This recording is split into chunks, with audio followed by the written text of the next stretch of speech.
AMR से बचने के लिए एंटीबायोटिक का समझदारी से इस्तेमाल करना जरूरी। डॉक्टर CIDSCON 2025 में विशेषज्ञों ने AMR एंटीमाइक्रोबियल रेजिस्टेंस से निपटने के लिए बहुआयामी दृष्टिकोण पर जोर दिया।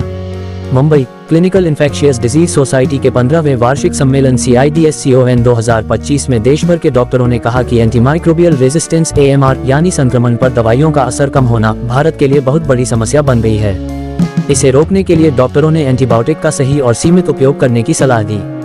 इस सम्मेलन में clinical infectious disease society CIDS के सचिव doctor Vasant Nagvekar, infectious disease specialist CMC Vellore के doctor George Varghese, infectious disease specialist वैज्ञानिक अध्यक्ष doctor Rajeev Soman, clinical infectious disease society CIDS के सह संगठन सचिव डॉक्टर परीक्षित प्रयाग, सह संगठन सचिव सीड्स डॉक्टर अश्विनी तयाड़े, कोषाध्यक्ष सीड्स डॉक्टर आयशा सुनावाला, सह संगठन अध्यक्ष सीड्स डॉक्टर तनु सिंगल, संगठन सचिव CIDS doctor Shailendra Hodkar, ID consultant Lilavati, doctor V Balaji CMC Vellore, doctor Kamini Walia, senior scientist ICMR और डॉक्टर सुब्रमण्यन, उपाध्यक्ष सीड्स शामिल थे।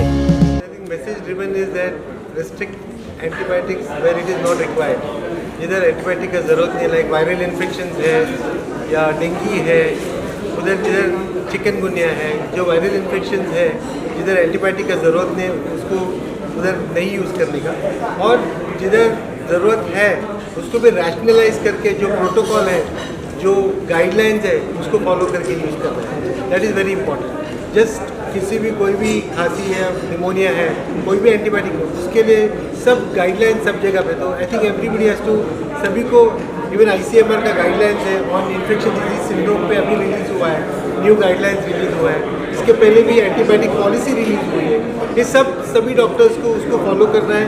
तो कौन सा एंटीबायोटिक, कौन से, लाइक यूरिन इन्फेक्शन के लिए अलग एंटीबायोटिक है, निमोनिया के लिए अलग एंटीबायोटिक है, एब्डोमिनल इन्फेक्शंस के लिए अलग एंटीबायोटिक है, सबके लिए अलग। सो जिसका ज़रूरत है वही एंटीबायोटिक यूज़ करना ज़रूरी है।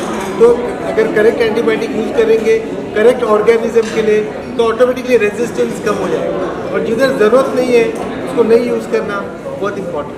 तो this is my strong message that use antibiotic judiciously जिधर where it is required, and use it judiciously wherever it is required to follow the guidelines.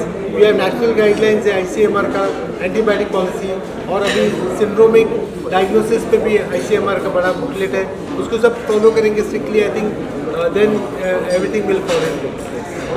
इसके जो रोकथाम की चीज़ें हैं, इसको लेके बचाव की जो चीज़ें हैं उसके लेके क्या कुछ कहना चाहिए, अगर इससे कुछ या आई थिंक वही डॉक्टर सुमन ने बताया था आपको कि ये शुरुआत घर से होनी चाहिए। Hand wash in the hospital, primary care centre, secondary care centre, tertiary care centre, सब जगह पे hand hygiene is the most important.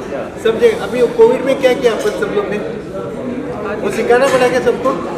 नहीं ना, कोई हैंडल भी ट्रेन में भी पकड़ा तो घर आके तुरंत hand they were keeping hand rub. So why not, it has to be a protocol everybody. तो इसके लिए मीनिंग ये तो कोई डॉक्टर ने नहीं सिखाया था, सब general. So it is a general infection control policy should start from home and of course to reach the tertiary. जो हमको डॉक्टर्स को इन्फेक्शन कंट्रोल करना है, definitely we would follow that, but everybody has to, it is a team work and it only then we can win. India में self medication का भी बहुत problem है। लोग दुकान पे जाते हैं, मर्जी से एंटीबायोटिक खरीद के खाते हैं, जैसे ऑगमेंटिन है, there are many such products which are bought over the counter. वो ओवर द काउंटर इसलिए रखा है सरकार ने ताकि कोई डिप्राइव ना हो जाए, जो जेन्युइनली जिसको ज़रूरत है। So over the counter ban करना is not an answer for this, but लोगों को सेल्फ मेडिकेशन नहीं करना है। फैमिली में किसी को बीमार हुआ, दवाई दी डॉक्टर ने, वो खुद अपने आप से नहीं खानी है। फ्रेंड पे अगर किसी एंटीबायोटिक प्रिस्क्राइब हुई थी किसी डॉक्टर से, तो वो अपने आप खरीद के नहीं खानी है। सो ये रिस्पॉन्सिबल बिहेवियर दोनों तरफ रिक्वायर्ड है। पेशेंट बहुत बार जाके डिमांड करता है डॉक्टर को कि मुझे एंटीबायोटिक दे दो। I have seen retail chemist के शॉप पे लोग जाके बोलते हैं कोई ठीक ठाक करने वाली एंटीबायोटिक दे दो। मैं बहुत क्यूरियस थी कि अब ये रिटेल केमिस्ट क्या जवाब देगा इसको। उसने बोला नहीं ऐसी कोई एंटीबायोटिक नहीं आती, उसने तो बोल दिया, पर कितने सारे ऐसे भी होंगे जो पकड़ा देते हैं। नॉरफ्लॉक्स की गोली पकड़ाई अगर पेट खराब है, या ऑगमेंटिन की गोली पकड़ाई। नॉरफ्लॉक्सासिन बहुत मिसयूज़ हुई है डायरिया में पिछले बहुत सालों तक, और अब वो डायरिया के लिए इफेक्टिव नहीं है। ऐसे अगर हम मिसयूज़ करते रहेंगे हम दवाइयों को खोते जाएंगे। अगर हमें दवाइयों की लॉन्जिविटी बढ़ानी है, दवाइयों को ज़्यादा देर तक इस्तेमाल करना है, तो उनको थोड़ा रैशनली और रिस्पॉन्सिबली यूज़ करना है। ये मैसेज है आज के लिए फॉर एंटी माइक्रोबियल रेजिस्टेंस। और जहाँ वैक्सीन की ज़रूरत है वैक्सीन लगवाओ। हर साल फ्लू फैलता है, फ्लू के चक्कर में इतना एंटीबायोटिक यूज़ होता है बिकॉज पता ही नहीं चलता वायरल है या बैक्टीरियल है। वो करवाना बहुत ज़रूरी है। फ्लू वैक्सीन्स लगवाओ, और कितने वैक्सीन्स हैं जो लगवाओ। सो ये बेसिक जो हेल्थ के प्रिंसिपल्स हैं उन्हीं को ही फॉलो करने की बात हो रही है। और जब प्रॉब्लम हो तब डॉक्टर के पास जाओ, डॉक्टर को प्रेशराइज मत करो कि एंटीबायोटिक प्रिस्क्राइब करें। एंटीबायोटिक जैसे हमें परवाह है कि पानी गंदा नहीं होना चाहिए, हमारे वाटर रिसोर्सेज ठीक रहने चाहिए, हवा साफ़ होनी चाहिए। एंटीबायोटिक का भी लिमिटेड रिसोर्स है, बनते ही नहीं जाएंगे। पिछले 20 साल से कोई नया एंटीबायोटिक नहीं आया है। तो जो एंटीबायोटिक्स अभी हैं या जो मार्केट में अभी आएंगे उनको जुडिशियसली यूज़ करना है। उसके लिए एक मल्टी लेयर्ड और स्ट्रेटेजिक अप्रोच चाहिए। कम्युनिटी पे मिसयूज़ नहीं हो, डॉक्टर्स रिस्पॉन्सिबली प्रिस्क्राइब करें, हॉस्पिटल्स भी रिस्पॉन्सिबली एंटीबायोटिक को यूज़ करें जो उनके हॉस्पिटल फार्मूलरी में है, और जो antibiotics which are meant for treating very serious infections उनको और भी सोने चांदी की तरह प्रिजर्व करना है या ट्रीट करना है।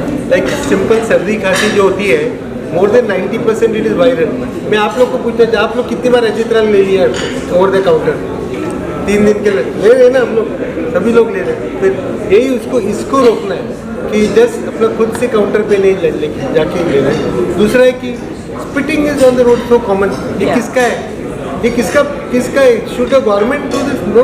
Should the BMC do this? No. It is our personal responsibility to do all this hygiene. ये इधर से ही तब शुरू होती है, तो शुरुआत अपने से करिए, फिर डेफिनेटली आगे तक भी।